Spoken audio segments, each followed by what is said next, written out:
Assalamualaikum warahmatullahi wabarakatuh. Waalaikumsalam warahmatullahi wabarakatuh. Alhamdulillah. Salam kenal Bu Ustazah. Wa ala umuri dunya waddin. Wassalatu wassalamu ala asyrafil anbiya'i wal mursalin wa ala alihi wa sahbihi ajma'in. Amma ba'du. Ya, senang sekali pada sore hari ini ya dapat ngaji bareng di Jastia Indonesia. Pada kesempatan kali ini saya diberi amanah untuk belajar bersama, belajar tentang kitab Uyunul Masail Nisa. Nah, di kitab ini mungkin sudah ada yang sedikit banyaknya tahu bahwa kitab ini membahas tentang masalah-masalah yang krusial pada wanita. Nah, lebih tepatnya ini sebagai rujukan-rujukan bagi para wanita tentang bagaimana dia akan mengerjakan amalia-amaliahnya pada ketika mereka beribadah. Nah, di dalam ini ada pembahasan mengenai haid, nifas, istihadah, wiladah, dan toharoh. Dan juga ada hukum-hukumnya. Nah, kitab ini sendiri disusun oleh Lajnah Basul Masail Pondok Pesantren Lirboyo Kediri, Jawa Timur. Nah, untuk itu, untuk para wanita pada khususnya dan para laki juga yang sudah mau mungkin menikah itu bisa kita belajar bareng-bareng mengenai apa saja yang ada dalam kitab Uyunul Masail Nisa ini. Karena kitab ini sangat-sangat menjadi dasar untuk wanita maupun untuk para lelaki yang ingin sudah mau menikah begitu ya.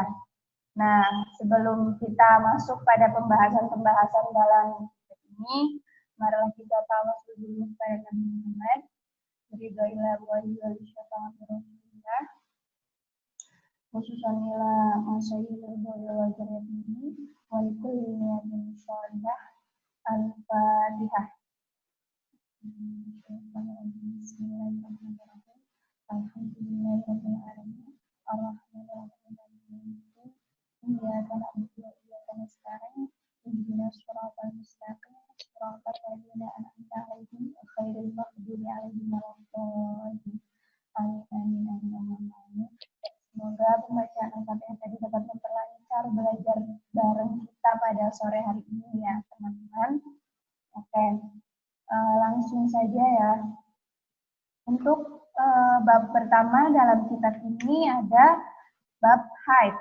Nah, haid ini kan sudah menjadi kodrat ya, sudah menjadi kodratnya wanita ini akan mengalami haid atau menstruasi. Nah, masalah haid atau menstruasi ini masalah yang krusial bagi wanita. Walaupun para lelaki nih nggak merasakan haid ataupun menstruasi gitu, tapi laki-laki juga perlu juga untuk mempelajari masalah-masalah haid dan wiladah, istihadah dan lain sebagainya. Karena laki-laki juga akan memperistri wanita, begitu kan. Nah, jadi kalau tidak ingin istrinya itu belajar keluar rumah atau belajar di tempat pada orang lain, itu jadi laki yang harus belajar masalah haid, istihadah, wiladah dan lain sebagainya terlebih dahulu. Itu ya, teman-teman. Nah, di sini diterangkan dulu dalil-dalil mengenai haid. Haid adalah kodrat wanita yang tidak bisa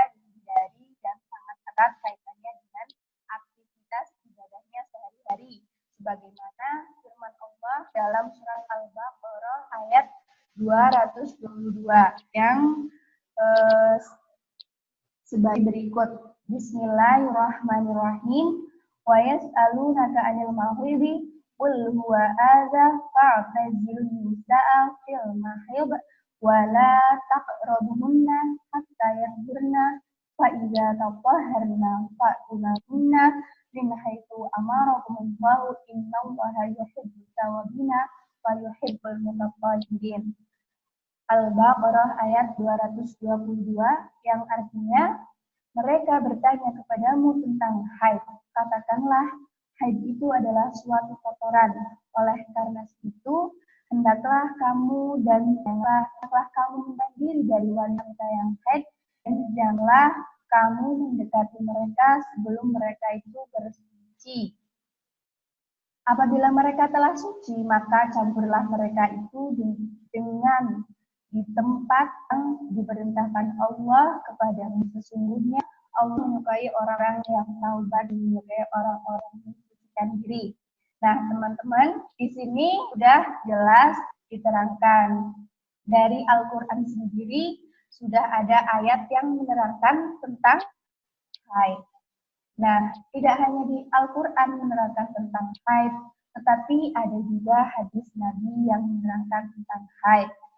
Hadis Nabi yang menerangkan tentang haid yaitu Bismillahirrahmanirrahim. Ada syai'un kataballahu ala banati Adam. Muttafaqun alaih. Yang artinya ini haid merupakan sesuatu yang telah ditakdirkan Allah kepada cucu-cucu wanita Nabi Adam. Hadis riwayat Bukhari Muslim. Jadi haid ini merupakan takdir ya yang sudah Allah berikan kepada wanita. Jadi sudah kodratnya kalau sebagai wanita itu kita mengalami haid atau menstruasi karena sudah banyak sekali dalil-dalil maupun ayat hadis yang menerangkan tentang haid. Itu ya teman-teman. Dan pada masa jahiliyah, pada zaman dahulu kala itu haid itu dianggap sesuatu yang menjijikan dan harus dipikul kaum wanita. Nah, pada masa jahiliyah itu wanita-wanita yang haid, mereka ini dikucilkan. Mereka tidak boleh tidur di dalam rumah, mereka tidak boleh makan bersama dengan keluarga. Pokoknya pada masa jahiliyah itu, wanita yang sedang haid, mereka itu adalah golongan-golongan orang yang menjijikan dan harus dikucilkan. Maka sebab itulah Allah Subhanahu wa Ta'ala menurunkan ayat supaya kita tahu bahwa wanita adalah orang yang kotor, bukanlah orang yang menjijikan ketika wanita tersebut sedang mengalami masa-masa haid atau menstruasi. Itu ya teman-teman. Nah, pada zaman jahiliyah itu tidak hanya dianggap menjijikan dan kotor, mereka juga mengusirnya dari rumah.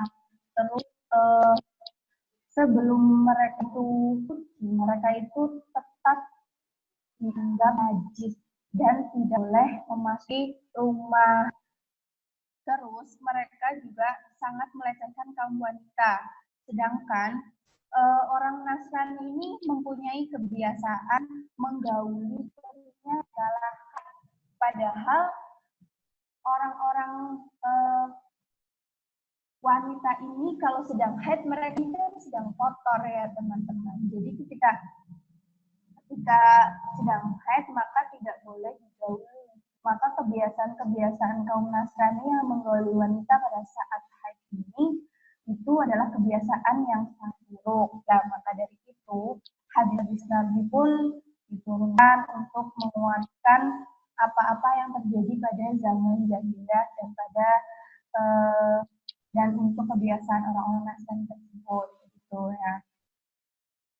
Terus dari sinilah kemudian para ulama merumuskan hukum-hukum yang terkait dengan haid, dengan didukung hadis-hadis lain sebagainya. Dan itu juga Imam Syafi'i dalam merumuskannya tidak hanya berlandaskan pada Al-Quran dan hadis, akan tetapi beliau juga mengadakan penelitian pada berpuluh-puluh bahkan beratus-ratus wanita yang sedang haid.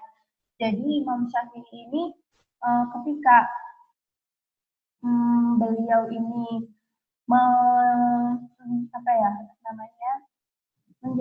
menjatuhi hukuman untuk wanita sedang haid ini dihukumi apa. Kan wanita ini haid ini tidak serta-merta langsung ketika mereka mengeluarkan darah itu mesti dihukumi haid, lalu begini itu termasuk haid. Nah itu dari situ Imam Syafi'i kan merumuskan hukum-hukum tentang haid ini sudah melalui survei kepada berpuluh-puluh bahkan beratus-ratus wanita yang sedang haid. Nah,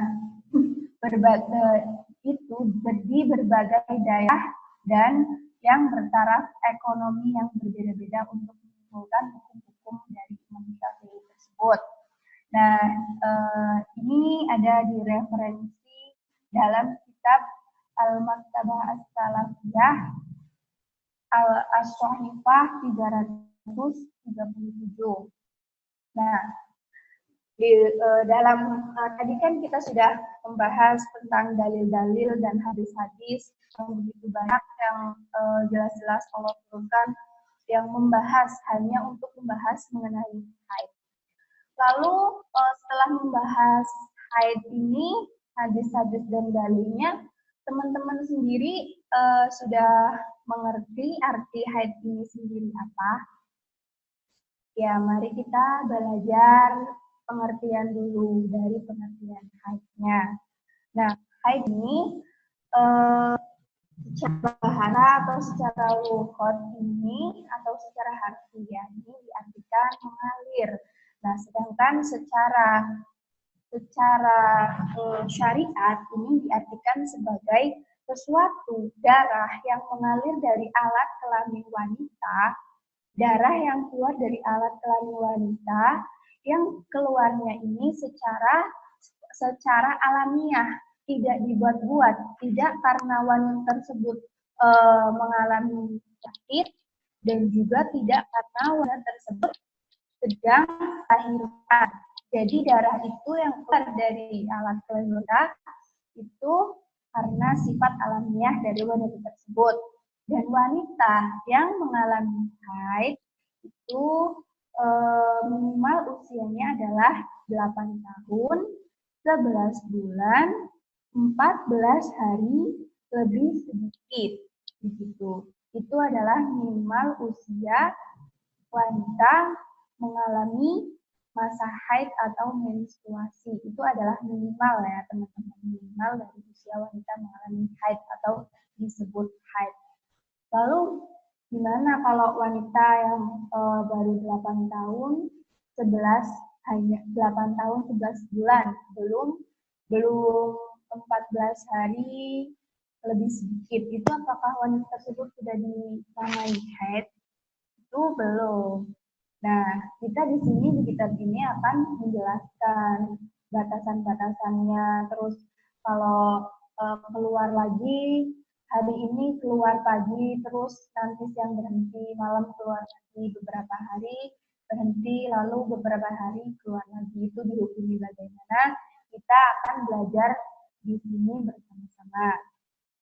Nah, dan demikian kan sudah jelas ya teman-teman, bahwa arti dari haid sendiri adalah darah yang mengalir dari alat kelamin wanita yang sudah mencapai usia minimal 9 tahun kurang dari 16 hari atau kurang sedikit, atau 8 tahun 11 bulan 14 hari lebih sedikit. Kalau dihitung dari 8 tahun, maka hitungannya 8 tahun 11 bulan 14 hari lebih sedikit. Kalau kita hitungnya dari 9 tahun, maka 9 tahun 16 hari kurang sedikit. Begitu ya teman-teman. Mungkin dari sampai sini mungkin bisa dipahami sedikit mengenai pengertian dari haid sendiri. Lalu ketika sudah ditetapkan minimal usia haid, ketika biasanya kan kalau anak zaman sekarang ini SD gitu udah haid, SD itu minimal usia mungkin berapa ya? Kalau anak kelas 6 begitu biasanya kan anak sekarang itu udah mulai haid, tapi anak dulu kan mungkin 11 tahun gitu masuk ke SMP, nah masuk ke SMP itu baru haid. Nah itu sudah dihukumi haid. Jadi ketika anak tersebut sudah haid, maka kita sebagai orang tua harus mengingatkan supaya apa? Supaya anak tersebut mengerti bagaimana hukum-hukum haid, bagaimana mensucikan dirinya, bagaimana ketika haid itu datang apa yang harus dilakukan oleh kita. Jadi hukum setelah kita belajar mengenai pengertian haid, kita belajar tentang hukum belajar haid. Nah, hukum belajar haid mengingat permasalahan haid selalu bersentuhan dengan rutinitas ibadah wanita setiap harinya, maka seorang wanita dengan dituntut untuk mengetahui hukum-hukum permasalahan yang dialaminya agar ibadah yang ia lakukan sah dan benar menurut syarak. Jadi kalau kita nggak tahu ketentuan-ketentuannya nih, misalkan kita haid, misalkan saya haid dan saya ini belum belajar mengenai hukum-hukum haid, mengenai bagaimana cara kita bersuci, bagaimana cara kita menyikapi ketika haid ini datang. Terus saya hanya tahu kalau saya ini haid. Misalkan hari pertama saya mengalami haid, terus beberapa hari kemudian saya ini suci. Nah, saya nggak tahu nih caranya saya mensucikan diri dari haid itu gimana. Saya main mandi aja, yang penting saya mandi. Saya nggak tahu niatnya gimana. Terus saya habis mandi, habis darahnya berhenti, langsung sholat, baca Al-Quran, terus ibadah-ibadah yang lainnya. Nah, itu kan kalau yang nggak tahu, mereka kan main langsung aja, mereka mikirnya langsung, aku udah suci, berarti aku udah benar sholat nih, berarti aku udah benar Al-Quran nih. Dan dia tuh nggak tahu kalau sebenarnya kalau dia belum bersuci dengan benar, maka ibadahnya belum diterima oleh Allah Subhanahu wa Ta'ala, walaupun dia sudah meniatkan dirinya itu ibadah. Karena kalau belum bersuci dengan cara yang benar, dia ini masih dikatakan belum pada masa suci, dia masih dalam masa yang kotor, begitu ya. Nah, di sini kita belajar tentang hukum belajar haid. Hukum belajar haid ini ada dua ya teman-teman. Yang pertama adalah fardu ain. Fardu ain ini untuk siapa? Belajar hukum haid, belajar ilmu haid ini fardu ain pertama hukum siapa? Yaitu untuk wanita. Nah, untuk wanita ini berarti artinya ini apa? Wajib ain. Wajib ain ini wajib atas dirimu sendiri, berarti wajibnya itu seluruh wanita ini wajib mempelajari satu persatu dari masing-masing wanita, dari diri wanita masing-masing diri ini wajib mempelajari hukum-hukum haid, ilmu-ilmu haid gitu ya. Setiap wanita yang sudah balik untuk belajar dan mengerti permasalahan yang berhubungan dengan haid, nifas, dan istihadah. Sebab mempelajarinya hal-hal yang menjadi syarat keabsahan dan batalnya suatu ibadah adalah fardu ain, sehingga setiap ibadahnya tersebut wanita wajib keluar dari rumah untuk mempelajari hal-hal tersebut. Jadi wanita sangat wajib mempelajari hukum-hukum hal ini. Dia ini dibolehkan untuk belajar di luar rumah. Dia ini dibolehkan untuk keluarnya itu dalam rangka apa? Dalam rangka mempelajari ilmu haid. Nah, ketika wanita tersebut mempelajarinya di saat wanita tersebut sudah menikah begitu, maka suaminya ini tidak boleh melarang istrinya untuk belajar mengenai hukum-hukum maupun ilmu haid yang berhubungan dengan haid, nifas, istihadah, dan lain sebagainya. Kecuali, di sini ada kecualinya ya teman-teman. Kecuali suaminya ini sudah mempelajari hukum-hukum haid, nifas, istihadah, dan lain sebagainya, maka ketika wanita tersebut atau istrinya tersebut keluar rumah untuk mempelajari ilmu-ilmu haid ini, suaminya atau si lakinya ini boleh melarang istrinya untuk belajar di luar rumah karena si lelakinya ini sudah cukup mampu untuk membimbing istrinya atau membimbing wanitanya untuk belajar mengenai hukum haid, nifas, istihadah, dan lain sebagainya. Gitu ya teman-teman. Lalu hukum kedua ini ada fardu kifayah. Nah, hukum belajar ilmu haid ini fardu kifayah dihukumi untuk siapa? Nah, di sini disebutkan bahwa hukum belajar fardu kifayah ini dihukumi pada kaum laki-laki, mengingat haid ataupun istilah fardu kifayah untuk mempelajarinya.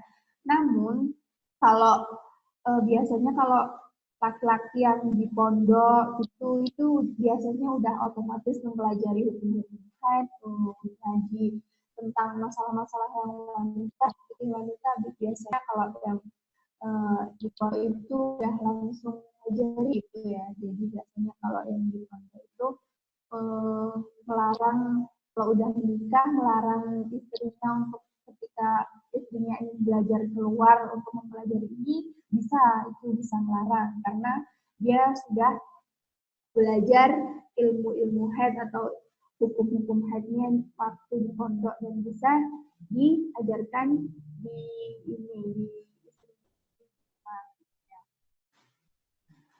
sebab kenapa laki-laki ini hukumnya fardu kifayah? Sebab mempelajari ilmu yang tidak bersentuhan langsung dengan amaliyah ibadah yang harus dilakukan, hukumnya adalah fardu kifayah. Hal ini untuk menegakkan ajaran agama Islam dan keperluan ifta atau fatwa.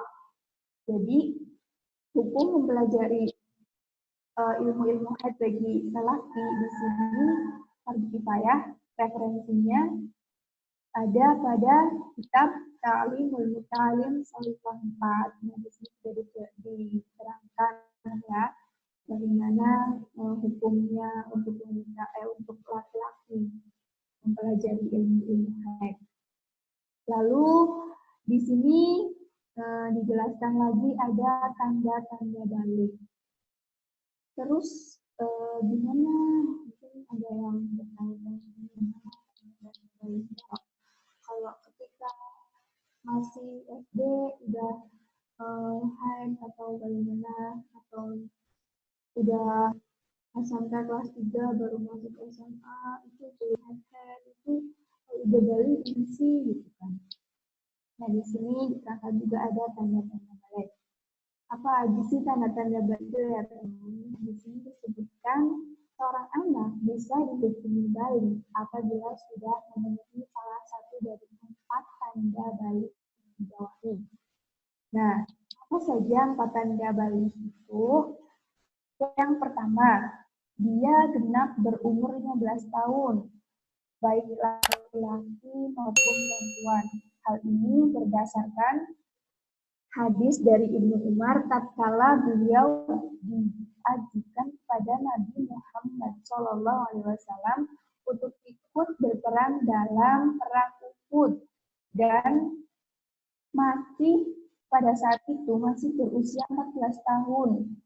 Namun Nabi tidak merestui karena menganggapnya belum balik. Kemudian pada perang Khandaq, Ibnu Umar diajukan kembali kepada Nabi Muhammad SAW untuk mengikuti perang saat berusia 15 tahun. Lalu Nabi Muhammad menganggapnya sudah balik, maka beliau merestuinya. Jadi di sini sudah ada contohnya ya teman-teman ketika Ibnu Umar ingin ikut perang berperang pada perang Uhud. Tapi Ibnu Umar ini usianya masih 11 tahun. Nabi Muhammad tidak merestui karena Nabi Muhammad menganggap Ibnu Umar ini belum balik karena usianya masih 14 tahun. Kemudian di perang Khandaq, Ibnu Umar sudah ikut berperang. Nabi merestuinya karena apa? Karena dalam perang Khandaq, Ibnu Umar ini usianya sudah mencapai 15 tahun. Jadi usia 15 tahun ini Nabi sudah menganggap sebagai usia bayi. Itu ya.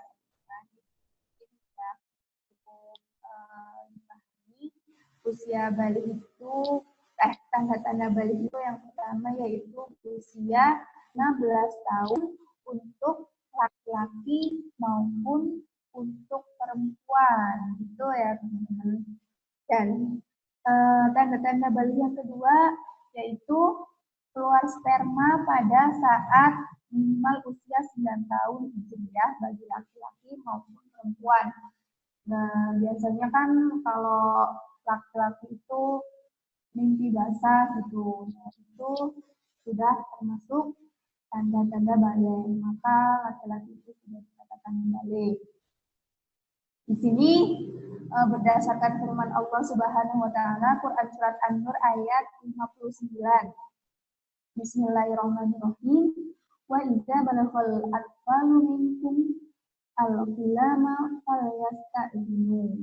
Nah, artinya dan apabila anak-anakmu sekalian telah mencapai balik atau keluar sperma, maka hendaklah mereka minta izin.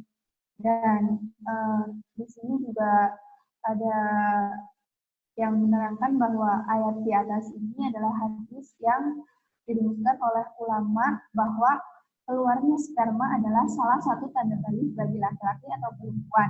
Keluar sperma bisa menjadi salah satu tanda bahwa laki-laki atau perempuan itu sudah berumur 9 tahun. Nah, dan sperma sudah yakin terasa keluar walaupun tidak terlihat dan dari luar kemaluan. Jadi walaupun spermanya itu tidak terlihat nyata gitu ya dari kemaluan.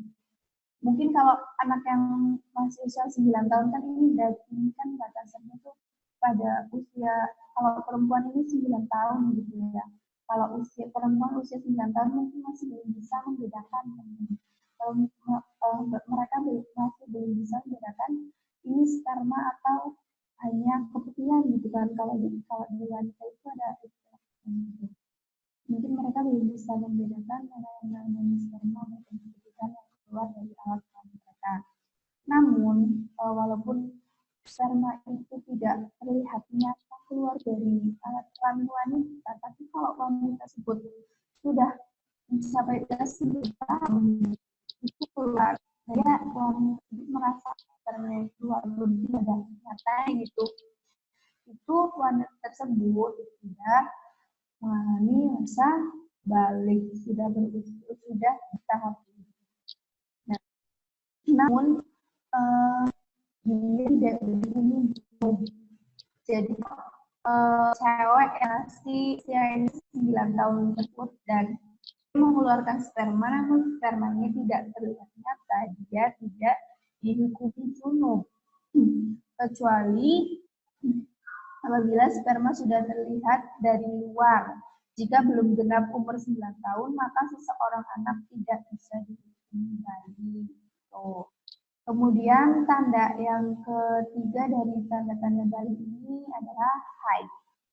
Haid ini sudah kita bahas tadi di awal ya teman-teman. Dari hadis-hadis yang menerangkannya, dari pengertiannya, dan hukum mempelajarinya. Nah, haid sendiri yang artinya ketika seseorang wanita pertama kali mengalami haid, maka mulai saat itu ia dihukumi balik dari pertama wanita tersebut mengeluarkan haid, maka dia sudah langsung dihukumi balik. Dan yang keempat yaitu hamil atau melahirkan. Pada hakikatnya hal ini bukanlah menjadi salah satu tanda balik bagi wanita. Akan tetapi yang menjadi tanda balik adalah keluarnya sperma yang ditandai dengan adanya melahirkan, sebab kehamilan tidak bisa diyakini keberadaannya kecuali setelah melahirkan. Ketika wanita sudah melahirkan, maka wanita tersebut dihukumi balik semenjak 6 bulan lebih sedikit sebelum melahirkan. Semenjak 6 bulan lebih sedikit sebelum melahirkan.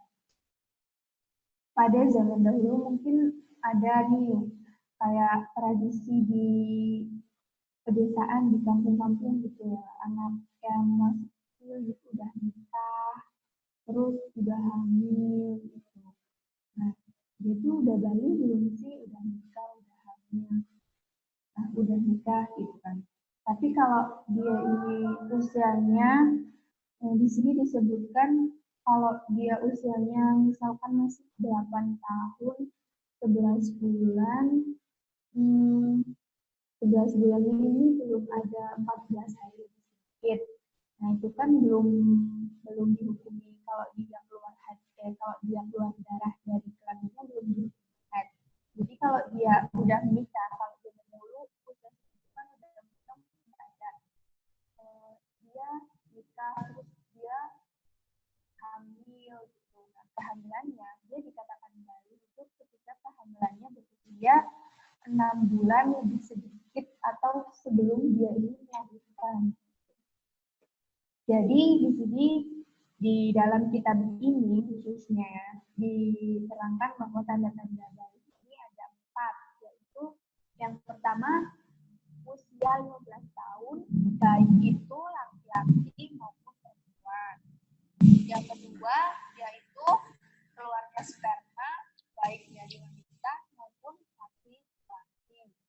Dan yang ketiga yaitu haid yang wanita, dan yang keempat ini hamil atau melahirkan. Nah, ini adalah 4 tanda-tanda balik. Di sini bisa dilihat referensinya itu ada pada kitab Nihayatul Muhtaj juz 4 Shahifah 36. Kalau teman-teman mau lebih jelasnya, lebih detailnya melihat referensinya tentang ini yang tadi tanda-tanda balik. Nah, kemudian setelah kita berbincang-bincang tentang tanda-tanda balik, haid dan lain sebagainya, di sini balik lagi nih pada masalah awal, yaitu bab awal kita pembahasannya tentang haid.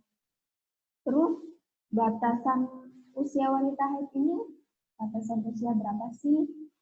Apakah usianya SD, SMP, atau SMA? Gitu. Mungkin yang belum pelajari kita bisa belajar di bab ini. Nah, di sini diterangkan bahwa batas usia wanita haid adalah awal usia seorang wanita yang mengeluarkan darah haid adalah jika ia sudah mencapai usia 9 tahun kurang 16 hari kurang sedikit.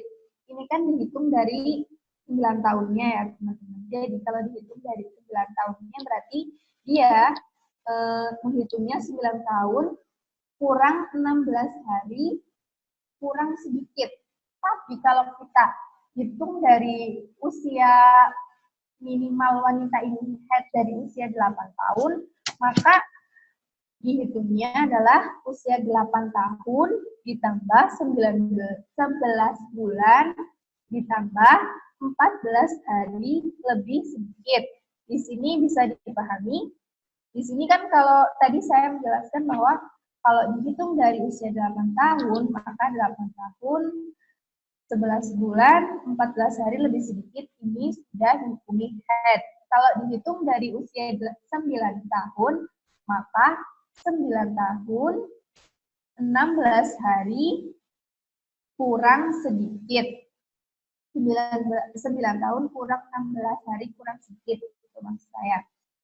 Nah, ya ini orang kurang dari waktu yang cukup dihukumi minimal suci atau 12 hari dan minimal haid atau 1 hari 1 malam, sehingga jika ia mengeluarkan darah kurang dari usia tersebut, maka dinamakan darah istihadah.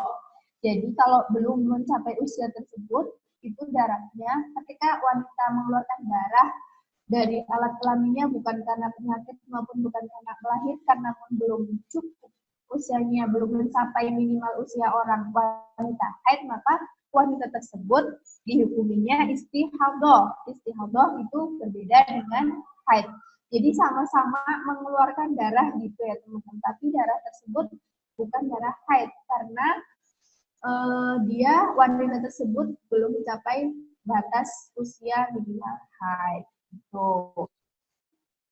Nah, namun pada umumnya wanita pertama kali keluar darah adalah di saat ia berusia 12 sampai 14 tahun.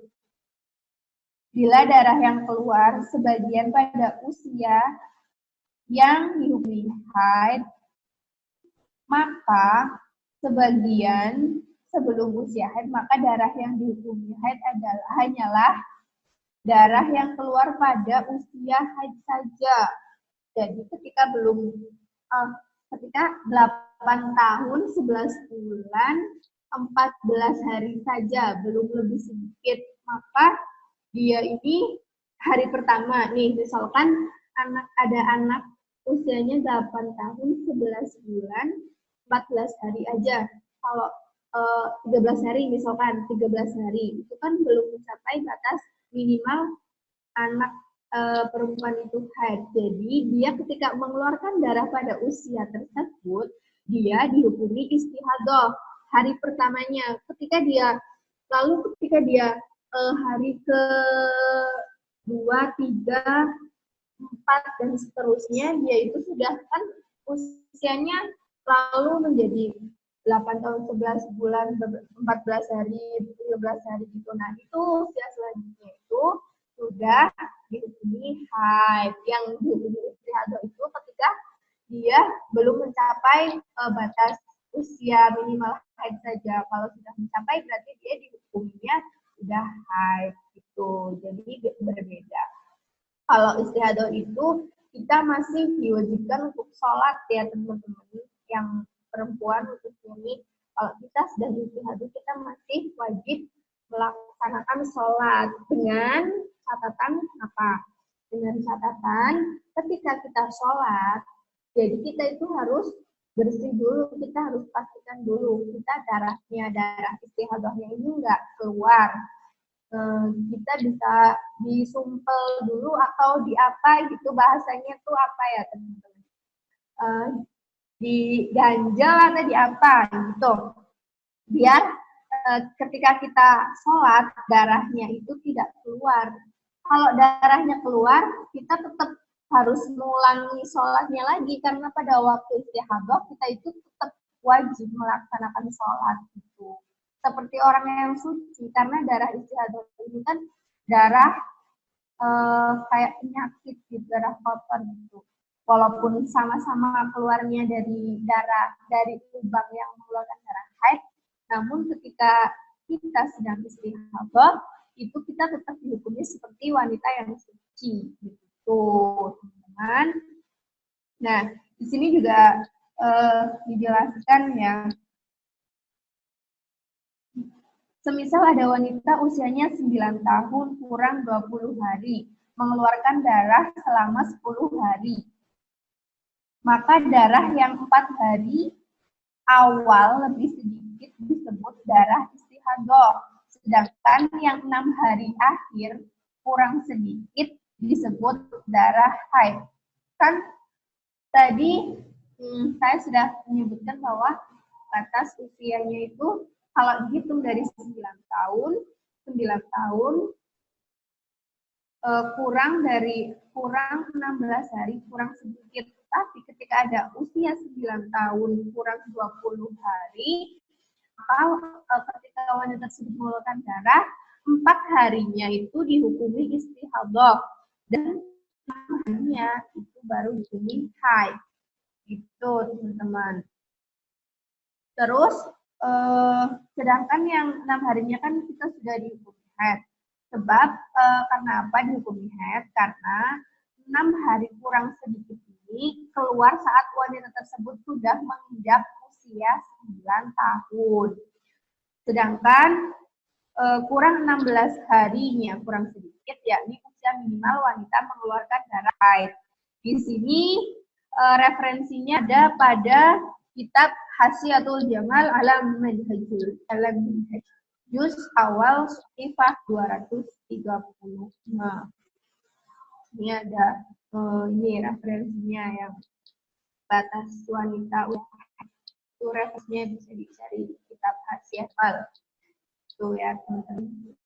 Nah, di sini saya ada mencontohkan kalau usia yang pertama nih, usia 8 tahun, 11 bulan, 14 hari lebih sedikit. Berarti 8 tahun, 11 bulan, 15 hari, 14 hari. Kalau lebih sedikit saya akumulasinya jadi 15 hari gitu ya. Terus wanita tersebut haid. Nah, lamanya haidnya ada 12 hari. Terus bagaimana menghukuminya? Sedangkan wanita tersebut kan baru 8 tahun, 11 bulan, 15 hari. Menghukuminya bagaimana? Nah, di sini karena batasnya itu kan 11 bulan lebih sedikit. Nah, kalau udah 15 hari berarti semuanya 12 hari ketika wanita tersebut mengeluarkan darah, maka semuanya dihukumi haid karena sudah mencapai batas usia minimal wanita ini haid.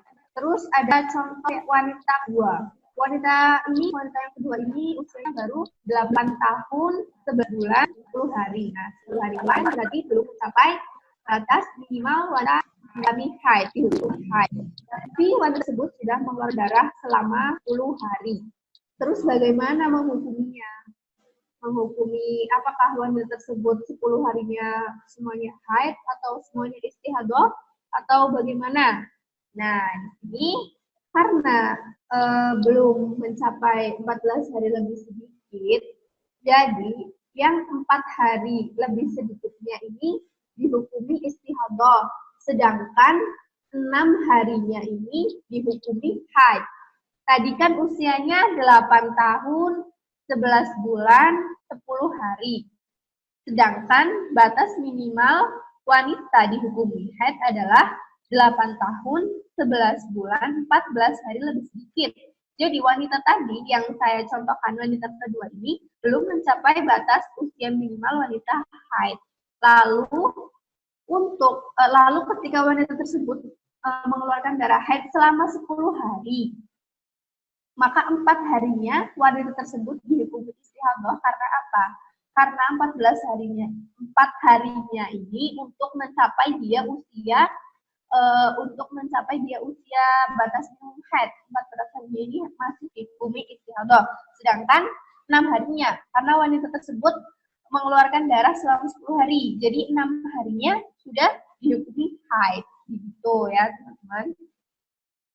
Lalu di sini saya beri contoh lagi, ada wanita yang usianya 8 tahun, 11 bulan, 5 hari. Tadi kan 11 bulan, 10 hari. Nah, sekarang 11 bulan, 5 hari. Terus wanita tersebut mengeluarkan darahnya selama 15 hari. Bagaimana menghukuminya? Tentu kalau masih 11 bulan, 8 tahun, 11 bulan, 5 hari, mencapai 14 hari lebih sedikitnya, berarti masih kurang 11 hari. Iya, 11 hari lebih sedikit. Itu untuk menghukumi dia haid itu masih kurang 11 hari lebih sedikit ya. Nah, dia mengeluarkannya 15 hari. Mengeluarkan darahnya itu 15 hari. Lalu dia dapat dihukumi haidnya itu pada hari keberapa? Nah, dia itu dihukumi haidnya pada hari ke-6. Hari ke-6 terakhir dan mengeluarkan darah, dia baru dihukumi haid. Jadi, 9 hari lebih sedikitnya itu dia dihukuminya istihadah karena dia belum mencapai batas minimum wanita dihukumi sebagai haid gitu. Terus di sini ada lagi saya contohkan kalau usia itu 8 tahun. 8 tahun pas itu gimana kalau wanita mengeluarkan darah haid pada usia bukan darah haid. Kalau wanita mengeluarkan darah pada usia 8 tahun pas, nggak ada lebih, nggak ada kurangnya. 8 tahun ini gimana?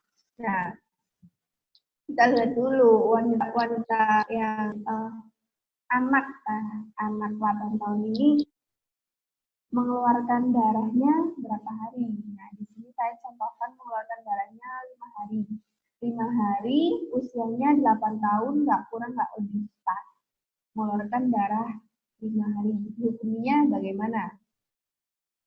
Karena sudah jelas tadi dikatakan bahwa batas minimum usia haid wanita adalah sekian, jadi ketika wanita 8 tahun tidak kurang dan tidak lebih pas itu mengeluarkan darah dari alat kelaminnya secara alamiah, tidak dikarenakan wanita tersebut atau anak tersebut melahirkan atau karena penyakit rahim, maka anak tersebut dihukuminya mengeluarkan darah istihadah 5 hari total, semuanya 5 hari mengeluarkan darah, itu semuanya dihukumi istihadah. Jadi 5 hari tersebut anak yang berusia 8 tahun mengeluarkan darah, dia tetap dihukumi seperti wanita yang suci. Dia masih tetap wajib sholat, dia masih bisa baca Al-Quran, pokoknya dia tetap dihukumi seperti wanita yang suci, karena istihadah adalah kita tetap masih dihukumi suci, gitu teman-teman. Nah, selanjutnya ada terakhir nih saya contohkan, tadi kan usia 8 tahun pas. Nah, sekarang usia 9 tahun pas. Nah, usia 9 tahun pas itu kita hukuminya gimana? Kalau ada anak cewek nih, ngeluarin darah di usia 9 tahun pas, itu dia ngeluarin darahnya 10 hari. Lalu kita menghukuminya bagaimana? Nah, berbeda dengan ketika usia 8 tahun pas yang belum mencapai batas minimum wanita dihukum haid, usia 9 tahun pas ini, wanita tersebut sudah mencapai usia minimum haid. Jadi, darah yang dia keluarkan selama 10 hari itu dihukumi haid. Semuanya, semua darah yang dia keluarkan selama 10 hari ini dihukumi haid karena dia sudah mencapai batas minimum wanita haid. Jadi, berbeda dengan, saya ulangi lagi, berbeda dengan ketika 8 tahun pas. 8 tahun pas dengan 9 tahun pas itu dihukumnya berbeda. Ketika 8 tahun pas wanita mengeluarkan darah dari alat kelaminnya, maka dia dihukumi istihadah semuanya.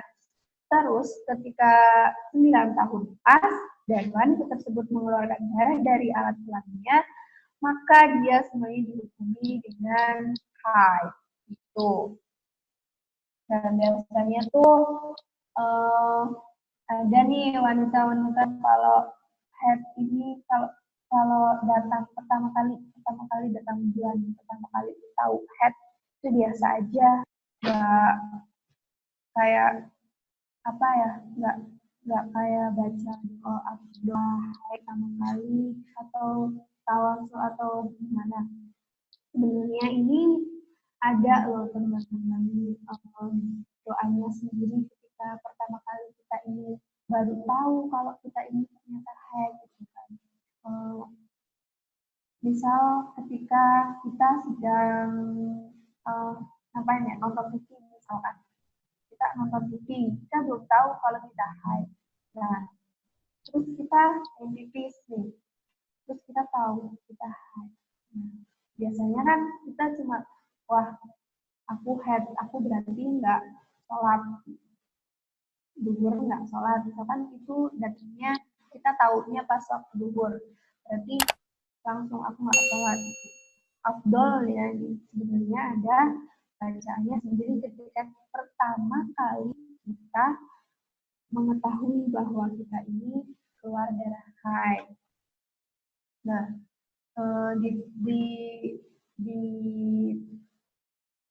di dalam kitab ini ada bacaannya, yaitu ketika kita pertama kali mengeluarkan haid itu dilakukan itu membaca alhamdulillahirrahmanirrahim itu cukup simpel ya teman-teman. Tapi kalau yang belum tahu mungkin nggak pernah dibaca karena belum, ya emang belum tahu, ya nggak apa-apa. Jadi kalau yang udah tahu bisa diamalkan kalau pas hari pertama haid gitu ya teman-teman, bisa dihafalkan, ya gampang sekali menghafalkan alhamdulillahirrahmanirrahim wa ni'matin itu. Nah, terus selanjutnya di sini ada ketentuan darah haid. Nah, darah haid ini yang gimana sih?